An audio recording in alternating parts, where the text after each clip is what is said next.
Hey, what's going on, guys? Welcome back to another video. So in today's video, we're going to be reviewing the Metropolitan version of Malairion. So I'm going to be reviewing him from level 1 to 100, and then we're going to take into battle. I'm also going to show you guys the best skills, the best strings, the best relics. So I hope you guys are excited for today's video. If you are, smash the like button, subscribe to the channel, notifications on. Anyways, let's go ahead and get started. Alright, so ladies and gentlemen, we got the monster right here. It is ready to be hatched.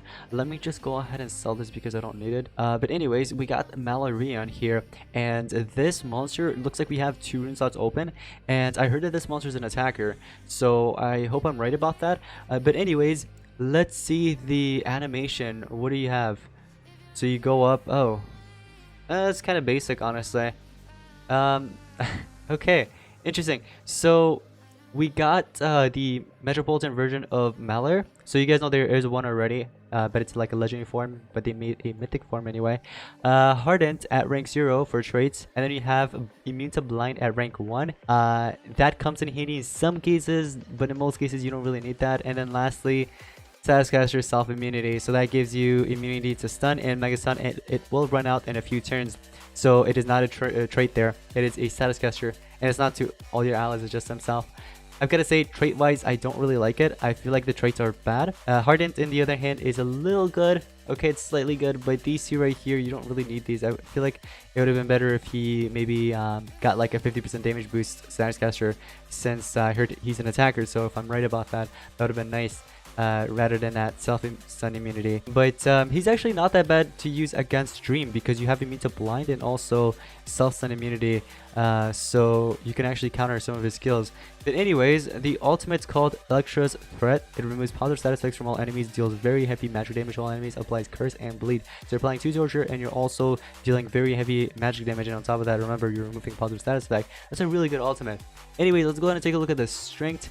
10,263. That's actually a good power. Good power to have comparing it to the other Metropolitan monsters. 7,216. That's a decent amount of speed. 112,496. Alright, not bad. So life and speed are actually pretty decent. I like his strength though. His strength is actually pretty high. I hope he's an attacker. Please be an attacker, because your strength is good. Okay, I'm hoping you're an attacker. Okay, let's just hope I'm right about this. Let's hope you know, everything I heard was right. So it looks like so far one of his skills actually gives curse and also applies daze to enemies, so that's sort of like attack skill there, and on top of that you're applying a torture, so not bad. But yeah, let me see. Tireless villain, deals moderate magic damage, deals moderate magic damage. Okay, that has to be this has to be an attacker. All right, anyways, we got it to level 100. We already checked out the stats and I gave you guys my opinion on it. Let's go and check out the skills. Deals a moderate magic damage to all enemies, applies curse to all enemies, and that's Zagon's curse. Yes, you need the skill. Alright, well, actually, I'm gonna keep this here. I'm gonna put this right here. Let's see what else we have. Morax as well. Applies damage boost to itself, gives an extra turn. Ooh, cool. So remember earlier when I mentioned that 50% damage boost Statuscaster? Well, here you go. You have it as a skill. So you can just apply it in and get an extra turn. You also have this touch skill, which is a very heavy magic damage to one enemy, applies daze to one enemy. Okay, so you're applying daze, you know, reducing power and accuracy. But let's see what else we have here. Urgat's Hate applies a random hater to itself, deals moderate dark damage to one enemy. Oh, you know what I just noticed? He does have some dark skills. He has 1 dark skill, and that's about it actually. I thought it was more than 1. But he has 1 dark skill, so if you want to run that, if you run up against any earth monsters, you can go in and hit him with this. And that random hater, you have to get lucky with it. If you get lucky and get the hater that you really want, then good for you. But if you don't end up getting it, then it kind of sucks, okay? You better have a plan B. But anyways, do you want to run this? Go for it if you want to, you know. But I personally like skills that are either 0 cooldown or 0 stamina. So for example, he does have this moderate magic damage to one enemy, which is a 0 stamina but 2 turn cooldown. But then this other one is 0 cooldown and a 40 stamina. As long as you have that 40 stamina, you can always just spam that. Let me check out the relics. Mask and sword. Oh, here's the thing. So for mask, if you're going to be running Fury Mask, then you can go ahead and run this skill right here. 0 cooldown but 40 stamina cost, because when you run out of stamina, you can always just use that Fury Mask, and you can recover stamina. So if you want to just run this just in case if you're running against any CDA monsters like Panda, for example, right, or Viatrix or whatever it is. So if you want to run Tireless Villain, just because of that, you can go ahead and do it. But you know what? I kind of want to run the dark skill in case I run up against any earth monsters, like for example Ingwe. Okay, and remember this monster's an attacker, so he'll hit pretty heavily, right? You do have that curse. The curse torture is really good, so every time it keeps doubling up, so it's really good. I think I'm gonna run something like this. You can also run the touch skill right here, which is actually a pretty good skill. So it's really up to you if you want to run that. He does have quite a lot of good skills, I've got to say. Like this one right here, you can choose that. You can also run one of these other two skills right here, 0 stamina or the 0 cooldown one, whichever one you want to go with. Or you can go with the dark one like I did. So I have two AoE skills, one single target, which is dark, and then the other one's just a self buff. Okay, so anyways, let's go ahead and get into the runes. I'm gonna go on and just spend that there, and I think I'll be maxing him out, right? So I can go with like level 10 runes, but I don't have too many level 10s though. That's the thing. For now, here's the thing. Right now, I'm actually like top 100 something on PvP. So if I end up using him, because I have it to level 100, it's not like 130 at least.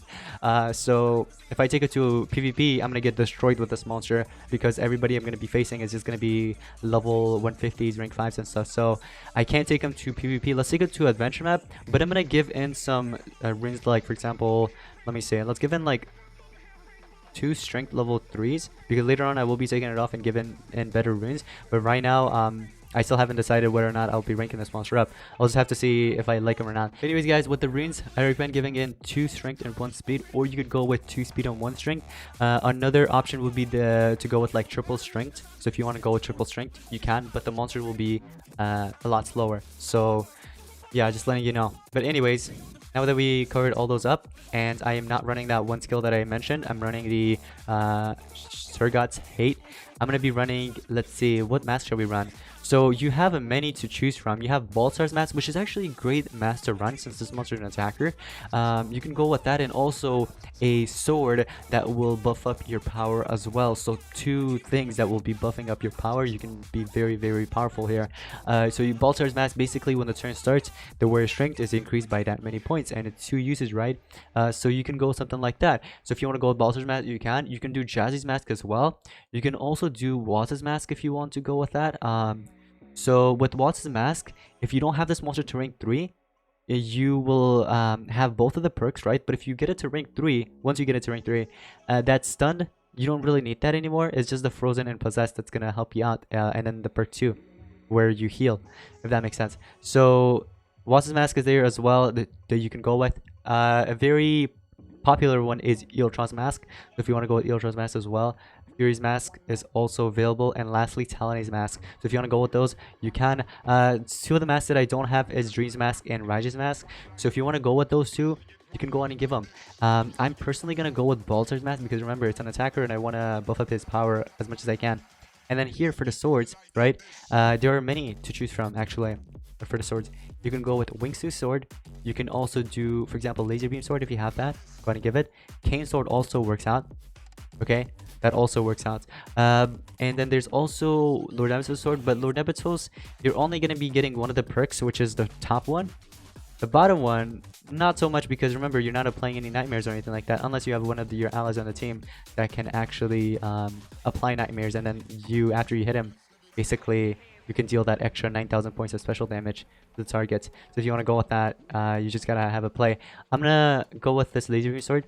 So these are the 2 relics I'm gonna go with, and we have the skill set, everything cool. So it is a level 100 Malairion. We're gonna go ahead and take it to adventure map, and we're gonna pair this monster up. Okay, here we go.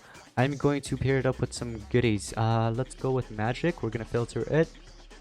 Let's scroll down. We got our level 100 Malairion, and then I'm also going to who shall we pair it up, guys?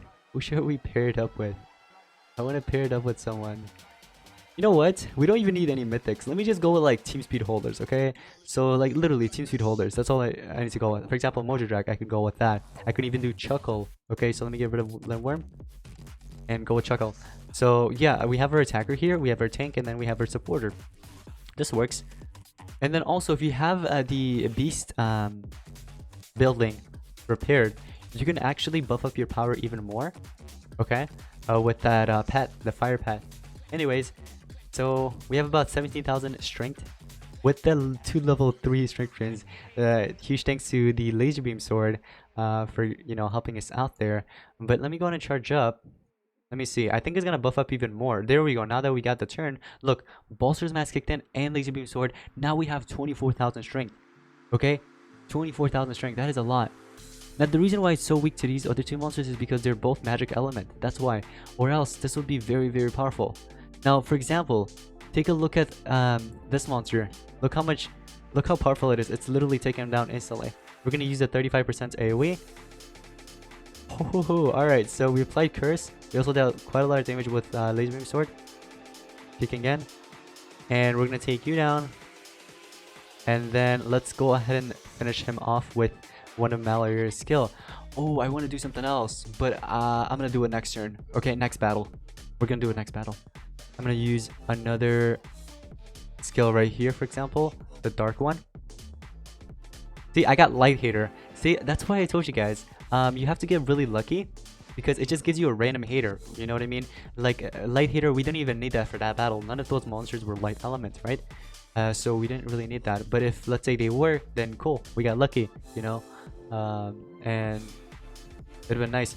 Also, some monsters that you can pair this monster up with would be some mythics that can apply magic weakness. Okay, if you have any monsters that can apply magic weakness, that's good. So in case if you run up against any magic monsters, then you can go ahead and apply that magic weakness, and then he can go on and destroy them. Like for example, Stalkiller, if I'm not mistaken, Stalkiller has magic weakness skill. Anyways, we're gonna take it against a Viper here. So what I'm gonna do here is I'm gonna actually, he already has a 50% damage boost skill. You know what? I don't even need that. I'm gonna go ahead and charge up. Okay, I'm gonna play it myself. None of these monsters have anticipation either, so they won't get an extra turn when I use this. So you gotta be careful with this, because if the enemy has anticipation, they're gonna get a turn in. So I'm gonna do Marks as well, and just like that, damage increased, and on top of that, laser beam sword increased, Bolster's Mask on top of that. Okay, so as you guys can see, I have 29,807, and on top of that, the damage boost as well. So let's go ahead and do this. I'm gonna use my for Barret and Zegon skill. All right, 56,000. Now remember, guys, it's a level 100 Malairion, and also it has 2 level 3 strength runes. Okay, 2 level 3 strength runes. We're gonna take you down, and I can't freeze you, so I'm gonna charge up. He still has his damage boost, by the way. The damage boost lasts for 3 turns, which is good, so it doesn't run out right away. We already have Curse applied there. So I'm gonna hit you with this. Hopefully we get a we got Light Hater. That's pretty weird. We got Light Hater last battle as well. You guys remember, right? I'm going to speed this up. Alright. We're gonna do Morux as well again. Give me an extra turn. And then next turn we can use our Hater skill again, and so then we might get like a really good Hater. For example, like a Fire Hater that we might need. I'm gonna charge up here. Charge up again, and we're gonna apply the damage boost again because it's gonna run out very soon, so I wanted to reset it. So now it's back to 2 turns. All right, here, let's get a random hater. What's gonna be? Fire Hater. Okay, cool, look at that. Now we got lucky. On our 3rd try we got a Fire Hater. So basically what that means is that now when I attack, I can deal quite a lot of damage, even though this monster is fire element and these are magic skills. Even if my dark skill was off cooldown, I would have dealt quite a lot of damage. It would have been strong because of that Fire Hater that I just got. So 100,000 damage right there with that. And is Viper gonna die? Oh yeah, from the 2 torches that I applied? Heck yeah, it's gonna die. So it had Quicksand, and also it had the other torture, Curse. So it just took him down instantly. But yeah, guys, man, Malairion is actually not that bad. And this is just level 100, remember, this is just level 100. So later on, when I get him to like 130 or a higher rank than that, it will be a lot more powerful. So overall, will this monster be a meta? I've actually seen it on PvP quite a lot recently, so yes, okay, for a bit, maybe like a month or 2, because remember, attackers, they don't really last that long, unlike some good ones, like for example Spectra, because of its Pierce mechanic and stuff. This monster doesn't have Pierce. Okay, Stalkiller as well has Pierce, but many attackers, they get outdated eventually.